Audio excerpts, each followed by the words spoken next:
তার জন্য আমরা চরক পূজা কমিটির পক্ষ থেকে ভীষণভাবে দুঃখিত। যারা উপস্থিত আছে তাদেরকে আমরা চরক পূজা কমিটির পক্ষ থেকে সম্মাননা জ্ঞাপন করছি। আমাদের মধ্যে উপস্থিত আছে কৃষ্ণনগর পঞ্চায়েত সমিতির সভাপতি সম্মানীয় কার্তিক ঘোষ মহাশয়,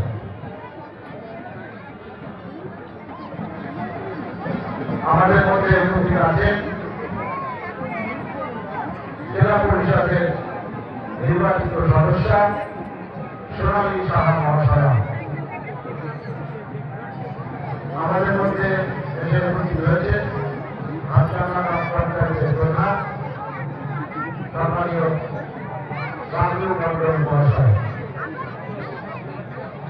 আমাদের মধ্যে এসে উপস্থিত হয়েছে বিশিষ্ট সমাজসেবী এবং রাজা টুডে মহাশয়, আমাদের মধ্যে উপস্থিত হয়েছে বিশিষ্ট সমাজসেবী কৌশিক ঘোষ, আমাদের মধ্যে উপস্থিত হয়েছে